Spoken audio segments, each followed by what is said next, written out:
What are you cooking today, Miss Martha? I'm making a chicken dinner. I know Christmas is coming up. Everybody just had turkey just about.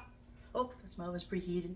Preheated my oven at 375 degrees, obviously. Okay, well, I know most people have just done turkey at Thanksgiving. Lots of people go ahead and do turkey again at Christmas, but I can't face another turkey after I've just had it at Thanksgiving.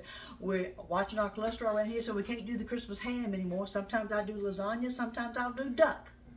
But right now, I'm going to show you a nice little meal that could be a Sunday meal, or it's special enough that it could be your Christmas dinner. I always include all the ingredients and the recipe step by step. Gives you time that you could go and buy the ingredients at the grocery store and come back and watch the video a second time through with me and pause it as you go along and cook along with me, because that's my ideal goal of making the videos, is that you'll cook along the recipes that I share and then pass them on to your family. We're going to start off with, we've got a nice 5-pound fresh hen. I'm going to show you how to prep it in a few minutes, but let's go through the list of ingredients. We've got some granulated chicken broth and some parsley and some cornstarch and sea salt, and I'm going to add water to that, and that's going to be the broth in the pot when we're cooking it. But I'm going to do a dry rub on it. I've got black pepper, salt, I've got a lot of lemon seasoning because lemon goes well. Lemon and herbs go well with chicken and poultry. I've got lemon rosemary, lemon pepper, a lemon pepper also, Mrs. Dash, no salt in it. I've got the oregano for the herbs part of it. I've got turmeric. I've got sage, basil, thyme. I've got the little curry powder. I've got garlic powder, onion powder, and the dry bouillon, a little salt, a little pepper. That's going to be the dry rub, and I'll show you how to make that up after I prep the chicken. I've also got a little olive oil. Going to get to that use of that. And I've got some peeled garlic. So that's also, all of this is involved in getting the chicken into the oven. My side dishes are, this is my favorite rice. I say it wrong every time, Arborio rice. It's kind of almost like a pasta, but I love this rice. If you can find this one, I bet you'll get turned on to it too and like it is your favorite rice. So we're going to have a little bit of Parmesan Romano cheese in with that. Whoops. Carton of chicken stock, low sodium, stick of margarine, and some minced garlic. That's going to be my rice. I've got my other side. I don't really like tossed salads. I try to eat green vegetables, and I know these aren't healthy if you're eating spinach or if you're eating other kale, collard greens, turnip greens, if you're eating other green vegetables, but it counts as green to me. It's more than saying lime sherbet counts as a green. That's not a vegetable, but counts as a green serving. I like lima beans. So we've got baby lima beans, a little bit of water, a little salt, pepper, and a stick of margarine. That's going to be my butter beans. That's my other side dish. So I've got my baked chicken, I've got my rice, I've got my lima bean, and here, let's talk about the elephant in the room. Let's talk about the sweet potatoes. Usually when I'm baking something in the oven, and I've got sweet potatoes with it instead of just a plain old white Idaho potato, I'll go ahead, I'll poke a hole in them with my fork. I'll wash them really well. I'll cover them in Reynolds wrap, and I'll put those on the little baking trays and the racks in the oven alongside with the meat. Because they take about an hour, they take about the same amount of time to cook as it does for your meat to cook, because for them to get soft all the way through. However, sometimes you don't want to have 4 or 5 of them cooked ahead of time. You want to have a fresh sweet potato because you like smelling them cooking and you like to eat it fresh and hot right out the oven. You don't have to heat it back up in the microwave when you're heating up your leftovers and stuff. So sometimes you do an individual one.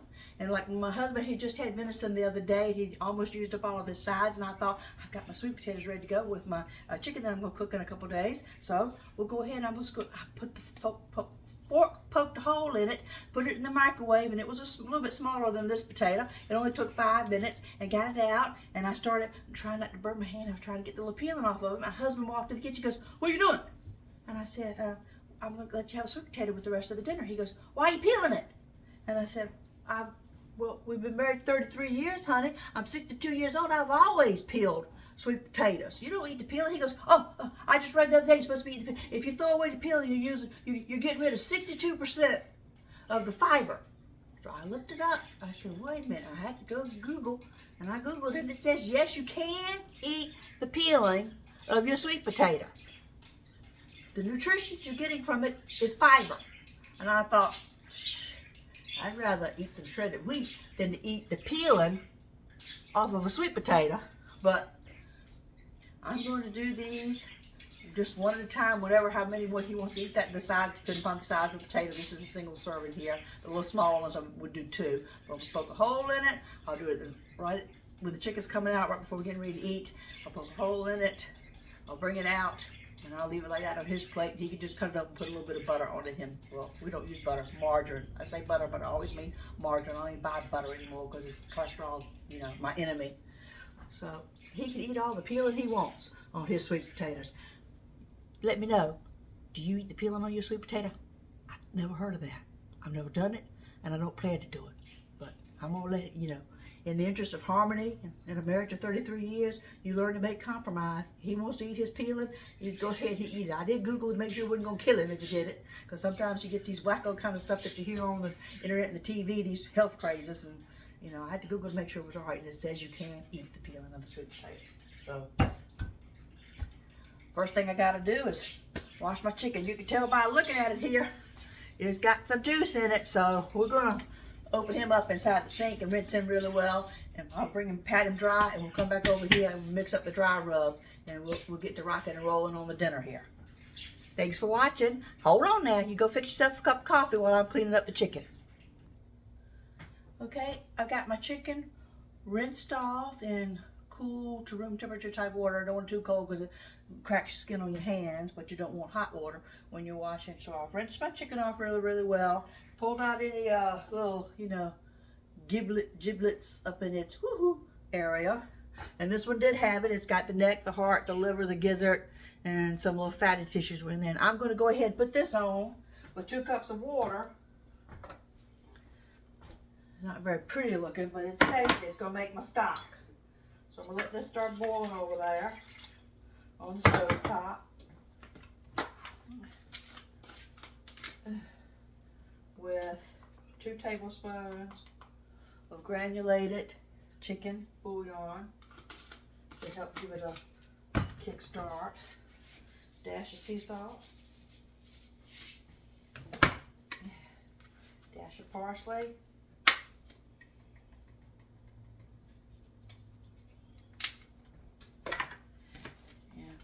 I'm going to let that boil while I'm doing the rest of the dressing of the chicken here, and I'll strain it. I'll remove the chunks out of it, and I'll add a little cornstarch to it, and that'll be what I'll put in the bottom of my roaster pan after I've got my bird dressed. So let's go ahead and get this on the stove over here. Okay. Now,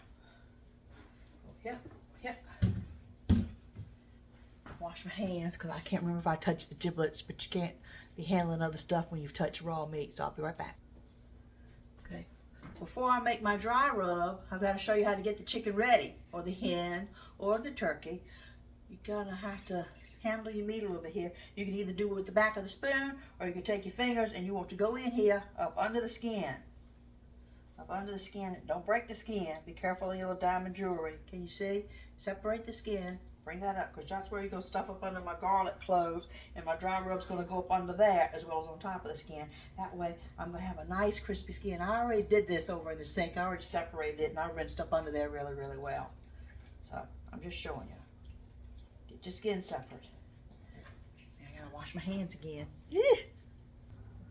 Okay, let's make our dry rub. I'm going to start off with 1 teaspoon onion powder, 1 teaspoon garlic powder, 1 teaspoon chicken bouillon powder, okay, 1 teaspoon lemon pepper seasoning, okay. This is the curry. I'm only going to use a 1/4 teaspoon of the curry. I'm going to use a 1/4 teaspoon of the turmeric.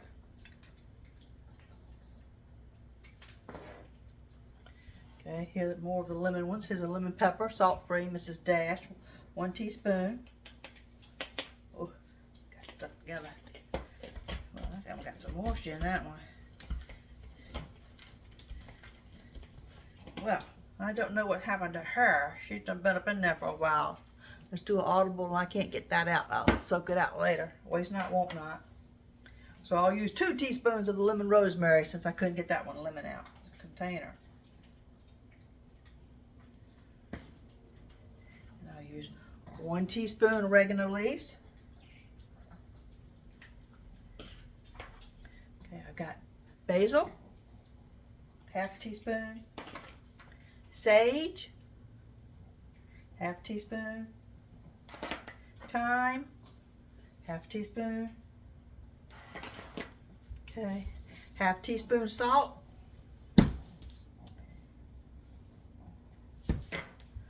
And 2 shakes of pepper because I've already had pepper in with the lemon pepper. 1, 2. Okay. Mix that together really well. So before I put any olive oil or anything on the bird, because we're going to use some olive oil and those too, I'm going to rub it really good. Mix this together well. Can you see how pretty that is? Beautiful. I'm going to save me back. Let me get another little bowl over here. My same seasoning will go through into my rice. I'm going to save me back 2 teaspoons of my rub mixture. I'm going to put that in there to go into my rice. Now, there's no other way to do this than to get down in there and get dirty with it. So put a little bit in your hand, go up under here, throw it up in there, throw it up in there. There you go. Throw it up in there. You might have to stand her on a little end. Hello there, pretty bird. Put some down on that side. There we go. It's messy. Gonna be messy. Go down to that. That's good. There we go. Yeah. Down to the little neck cavity up here on the breast. On the outside. Into a little hoo-ha. Don't forget the back side.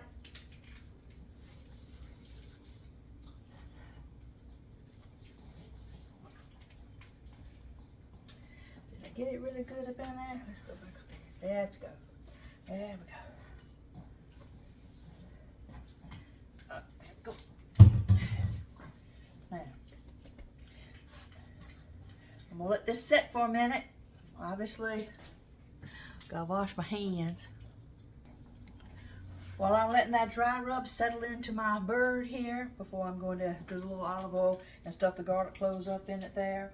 I'll put it in its roast pan. I'll strain out where I've got the giblets over there, making me a broth mixture.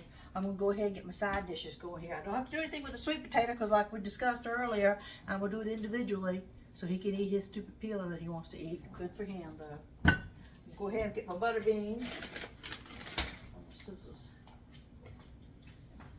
Butter beans will go on the pot here.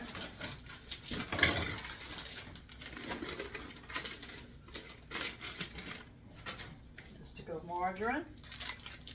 We used to use Mazola after we were told we couldn't use butter anymore, but I can't find Mazola, so I'm always just using Bluebonnet now. I'll put the other bags in there, but we'll go in there with 1/2 teaspoon black pepper, 3/4 teaspoon salt, and all the other butter beans will go in there, and I'll cover that with water. And my rice. Where's my measuring cup? I need 2 cups of water.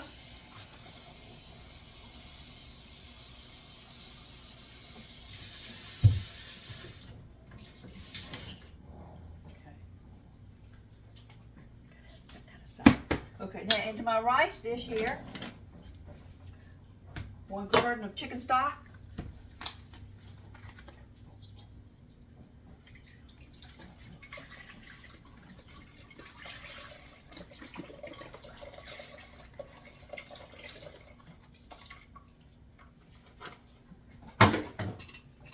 The reserved dry rub, I'm going to go in my rice.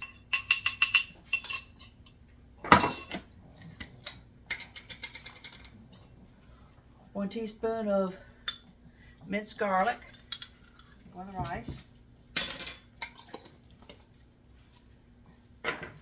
1 stick of bluebonnet margarine. There.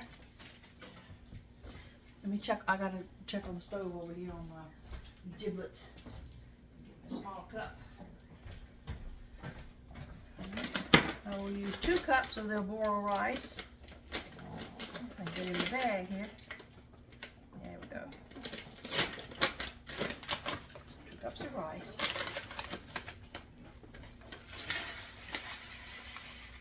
1, 2. Okay. 1 cup of Romano cheese. I knew I was going to have to open a second container.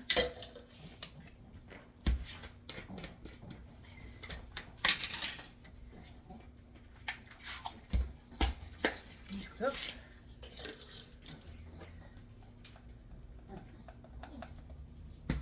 Okay.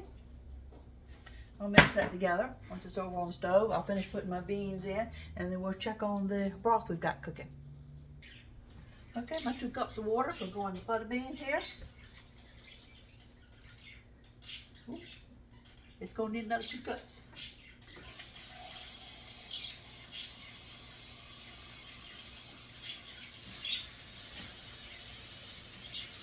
There we go. Alright, move that over to the stove. Alright, I've got my beans all prepped on the stove. I've got my rice prepped. That's on the stove. I don't have to cut that on yet. It started cooking because it doesn't take as long for that to cook as it does for the chicken. I've got my stock ready that I made from the giblets. Waste not, want not. In here, and I've got a little bit of the cornstarch here. I'm going to add to it and thicken it up just a titch.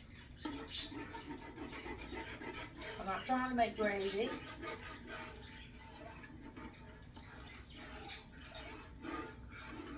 But I do want it to have a little bit of mouth appeal to it. Because all that fat on that skin is going to drain as it rolls down into the broth here. And he'll want to add that to his rice on his plate.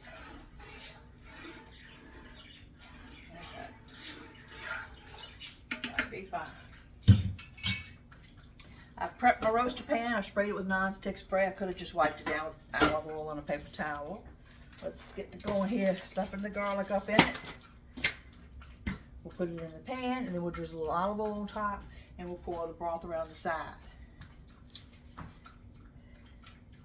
Get your garlic up in there.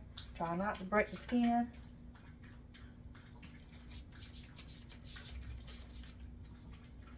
This side. There, like that.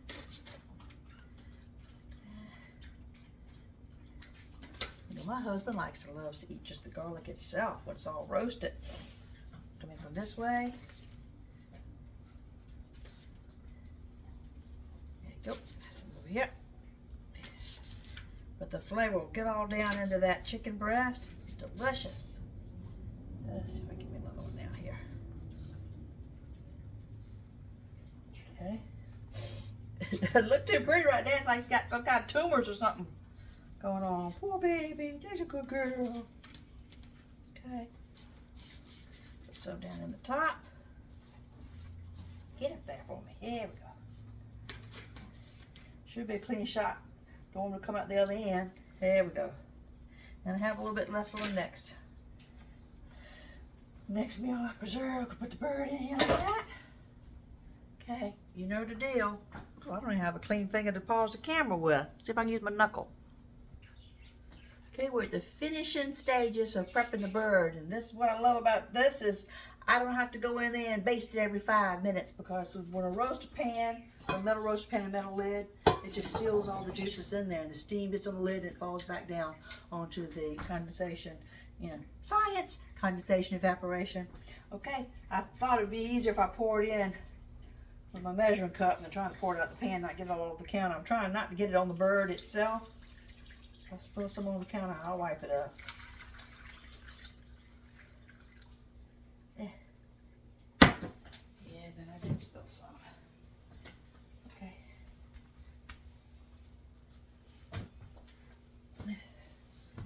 I've I've got a little extra, and I will take this and I will add this into my butter beans or my rice, whichever needs stock. Let's take a little olive oil on top of the bird. The little legs over here. Top. Look how pretty she looks. All right. A little bit of sea salt. Just on the top. Okay. Bring it up so you can see how pretty she looks.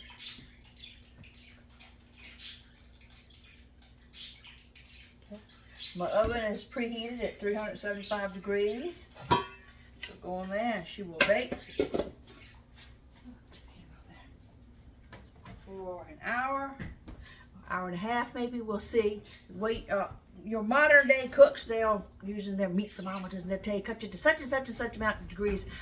I don't cook that way. It's kind of hard to teach an old dog new tricks. What I'm going to tell you is you can tell when the skin between the breast and the wings, when it starts pulling apart and the wings start falling off. Also at the thigh area, when the leg starts falling off and that gets really crispy, clear, and skin, you know your meat. Also, you stick a fork into it. If it's tender enough for your fork to go in beyond just, it's not like trying to jab you can't really jab a fork into the sweet potato. It's hard, it's resisting. But if you take that fork and you can jab it on in there, she's ready. Okay? When you cut it, it looks pink, you better put it back in the oven for a little bit. You don't make people sick in your house. But if you listen to me, you go ahead, 375, 1 hour, check it then. Might need a little bit more. If the legs aren't falling off, give it another 20 minutes and it'll be ready.